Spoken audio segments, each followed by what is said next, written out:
T shirt ভেদ করে উদরে কারো ঠান্ডা হাতের স্পর্শে কেঁপে উঠলাম আমি। বিছানার সামনে দাঁড়িয়ে যে কাপড়গুলো ভাঁজ করছিলাম, হাত থেকে সেটা বিছানাতেই ফেললাম।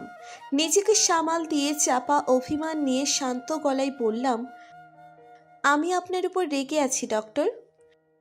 তিনি নিজের মতোই কাঁধে ঠোঁট বোলাতে বোলাতে বললেন, রাগার কোনো কারণ দেখছি না তনু পাখি।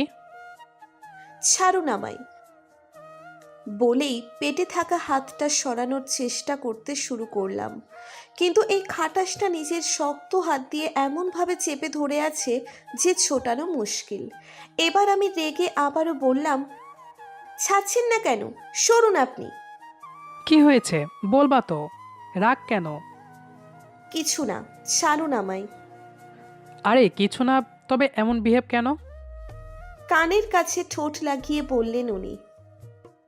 বললাম তো কিছু না, আপনি মাত্রই হাসপাতাল থেকে এলেন, না ফ্রেশ হয়েছেন আর না অ্যাপ্রন খুলেছেন, হুট করে জড়িয়ে ধরার মানে কি? ওনার দিকে ঘুরে পড়লাম আমি। উনি ততক্ষণে কোমরে হাত রেখে নিজের কাছে টেনে নিলেন অনেকটাই।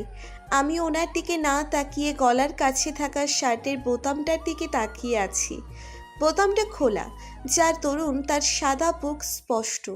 উনি এবার চুলগুলো কানের পিছনে গুছিয়ে দিতে দিতে বললেন, এই কাজ তো আমি প্রতিদিনই করি, তখন তো বকো না। তো আজ কি হলো? কিছু না। কিছু তো একটা বলো, রাগ কেন? রাগ করিনি। করেছো অনু পাখি, বলো কি হয়েছে? যান ফ্রেশ হন, আমার জন্য ভেবে লাভ কি? মানে? আপনি ওয়াশরুম যাবেন কি না? আচ্ছা যাবো তো, শোনো না। বলুন। বলতে বলতে ততক্ষণে ওনার থেকে সরে ভাঁজ করা কাপড়গুলো হাতে তুলে নিয়েছি আমি। আলমারির সামনে গিয়ে কাপড়গুলো তুলে রাখলাম। অনুভব করলাম উনিও আমার পেছন পেছন চলে এসেছেন। আলমারির দরজা লাগাতেই আবারও পেছন থেকে কোমর জড়িয়ে পেটে হাত রেখে বললেন, শোনো। যা বলার বলে ফেলুন, আর হুটহাট না ধরে ছাড়ুন, কাজ আছে। এত রাতে কিসের কাজ? আপনার না জানলেও চলবে, যা বলার বলে আমায় যেতে দিন। এখন এই মুহূর্তে কোথাও যাওয়া হবে না। কেন? চলো একসাথে ফ্রেশ হই। নিজেকে ছাড়ানোর চেষ্টা করে বললাম, কখনোই না। আরে শোনো না। আমার কিছু শুনতে হবে না, যান ফ্রেশ হন। নিজেকে ছাড়িয়ে দূরে এসে দাঁড়ালাম আমি। উনি এখনও ওখানেই দাঁড়ানো, সাদা শার্টের ওপর অ্যাপ্রনটা এখনও গায়ে, চুলগুলো এলোমেলো, শরীরটা যে ক্লান্ত সেটা স্পষ্ট বোঝা যাচ্ছে। তবুও তাকে থামানো দায়। উনি এবার ঠোঁট উল্টালেন, ঠোঁটের নিচে থাকা তিলটা যেন মুহূর্তেই কুঁচকে গেল। ওই অনু পাখি, কি? এমন করছো কেন আমার সাথে? কেমন করলাম? দোষটা তো বলো অ্যাটলিস্ট। তোমার এমন ডাক করাটা যে বেশ কষ্ট দেয় শোনা। কোনো দোষ নেই কারো, আপনি গিয়ে ফ্রেশ হন। রাত 10টা বেজে গেছে, আমি ডিনার আনছি। আমি ফ্রেশ হব না। বলেই মুখ ফুলিয়ে বিছানায় বসে পড়লেন উনি। আমি দীর্ঘশ্বাস ফেলে রুম থেকে বের হয়ে কিচেন থেকে খাবারগুলো উপরে নিয়ে এলাম। ভেবেছিলাম হয়তো উনি ততক্ষণে ওয়াশরুম থেকে ফ্রেশ হয়ে এসেছেন, কিন্তু না, উনি এখনও গোসা করে বসে আছেন। আমি খাবারগুলো সোফার সামনে টি টেবিলে রেখে ওনার সামনে দাঁড়িয়ে বললাম, এখনো ফ্রেশ হননি? হতে হবে না। নাটক কম করে গিয়ে ফ্রেশ হন। কি বললা তুমি? ভুল কি বললাম? রাত পেরেতে নাটক করছেন কেন? আমি এখন এই রাত 10টায় আপনার জন্য ভিজতে পারবো না। ঠান্ডা লাগলে দেখার মতো তেমন কেউ নেই। ফুপি যে আপনার দাদির বাড়ি গেছেন বাবাকে নিয়ে, সেটা তো জানেনই। এমন করো কেন?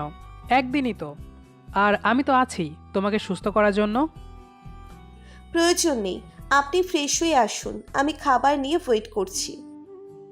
বাল, খাবো না আমি।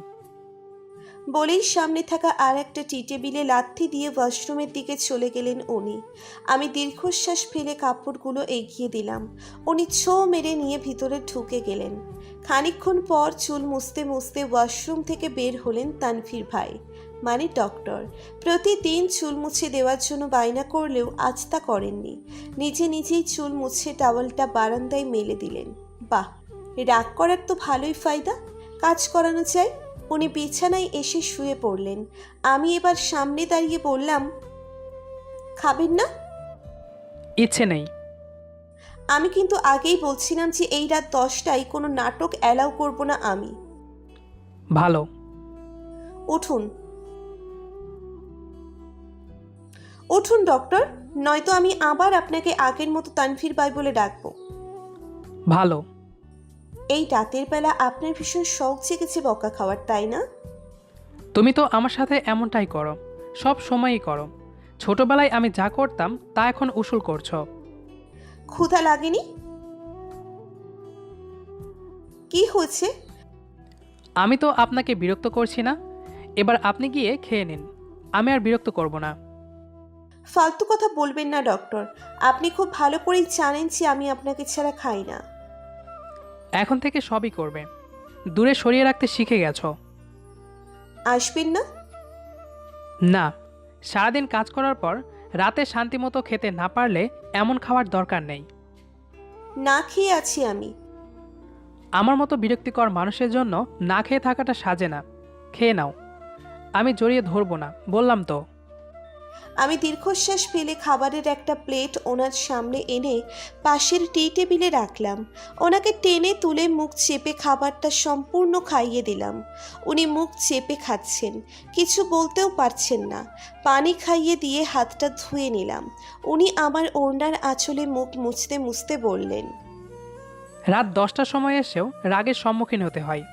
101টা বকা দিয়ে তারপর ভাব দেখিয়ে খাইয়ে দেয়। হ্যাঁ, আগে খাইয়ে দিলে কি হতো? নেহাতি আমার অস্বস্তি লাগছিল, নয়তো আজ ওয়াশরুমে নিয়েই যেতাম, না হলেও 2 ঘন্টা আটকে রাখতাম। হ্যাঁ। স্বপ্ন দেখে লাভ নেই জনাব, ঘুমান। বলতে হবে না কারো। আমি আর কিছু বললাম না। উনিও শুয়ে পড়লেন, তবে ফোন চালাচ্ছেন। আমি এখনও পায়চারি করছি। তা দেখে কিছু বলতে গিয়েও বললেন না উনি। 12টা বাজতে আর মাত্র 2 মিনিট বাকি। আমি ওনার সামনে গিয়ে ফোনটা ছো মেরে নিয়ে নিলাম। উনি ভ্রু কুঁচকে উঠে বসলেন। আমি দুষ্টু হেসে চুলগুলো এলোমেলো করে দিয়ে কপালে গভীর চুম্বন এঁকে বললাম, হ্যাপি বার্থডে ডক্টর। উনি চুমুটা চোখ বন্ধ করে অনুভব করলেন। পরের কথাটা শুনে অবাক হয়ে আমার দিকে তাকালেন। আমি তখন এক কাল হাসি নিয়ে তাকিয়ে আছি তার মুখপানে। আজ তো 15ই মে। জন্মদিন আপনার। এটার জন্য এতক্ষণ ধরে আমার সাথে অমন বিহেভ করলে? বুঝলো তবে পাগল। কি বললা তুমি? আবার বলো তো। কই কিছু না তো। তুমি আজ আমার সাথে ভীষণ অন্যায় করেছ। চুল মুছে দাওনি, আর ফ্রেশ হওনি আমার সাথে। রুড বিহেভও করেছ, জোর করে মুখ চেপে খাইয়েছ, কথা নেই। উফ ডক্টর, এমন মুখ ফোলাবেন না তো। আপনি এখন 27 বছরের বুড়ো, বুঝছেন? এমন বাচ্চাদের মতো ফেস করবেন না। উনি কিছু না বলে টান দিয়ে নিজের কোলে বসিয়ে দিলেন আমায়। আমি উঠবার চেষ্টা করেও পারলাম না। গলদেশে গরম নিঃশ্বাসের উপস্থিতি টের পেয়ে যেন দম চাই। কাঁপা কাঁপা গলায় বললাম, কি করছেন ডক্টর? হুশ। কেক কাটবেন তো? কত কষ্ট করে বানালাম। তোরে চুপ থাকতে বললাম অনু, বহুত জ্বালাচ্ছিস বাসায় আসার পর থেকে। তো আপনি এখন কেক না কেটে কি করছেন বলুন তো? কেমন অনু পাখি, সকালে কেক কেটে নিব। অসভ্য খাটাসের মতো কথা না বলে চলুন কেক কাটবেন। ছাড়তে ইচ্ছে করছে না অনু পাখি, পরে কেটে নিব। এক্ষুনি। মাথা ঠেলে সরানোর চেষ্টা করছি। উফ। উনি আমায় ছেড়ে উঠে দাঁড়ালেন। আমি কেকটা সামনে দিতেই একসাথে কাটলাম। কেকটা নিয়ে খাইয়ে দিয়ে বললাম, কেমন লাগলো? উনি কিছু না বলে কেকটা নিয়ে সোফায় বসে নিজে নিজে কেটে খেতে শুরু করলেন। আমি তো অবাকের চরম পর্যায়ে। আমার কেক আর আমাকেই দিল না। এতক্ষণ তো কেক কাটতে পাঠাতেই পারছিলাম না, আর এখন আমাকেই দিচ্ছে না। আমি সামনে দাঁড়িয়ে কোমরে হাত রেখে বললাম, এসব কি? কোনটা কি?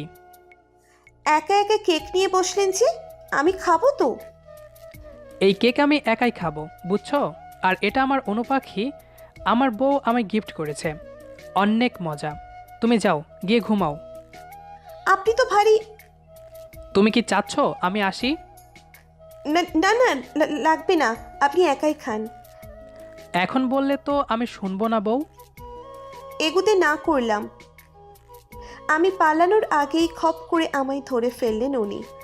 চকোলেট মাখানো ঠোঁট আমার গালে স্পর্শ করে বললেন, তুমি জানো না তোমাতে মাতোয়ারা আমি, তবুও কেন এত কষ্ট দাও? আলাবো না। আলাবু। বলেই শক্ত করে চড়িয়ে ধরে বুকে মাথা রাখলাম আমি। তানভীর ভাইও শক্ত করে বুকে চড়িয়ে নিলেন আমায়। চোখ বন্ধ করে অনুভব করছি মুহূর্তটা। গল্পটি কেমন লেগেছে কমেন্ট করে জানাতে ভুলবেন না। দেখা হবে আবারও নতুন কোনো গল্প নিয়ে। সেই পর্যন্ত আমাদের সাথেই থাকুন। ধন্যবাদ সবাইকে।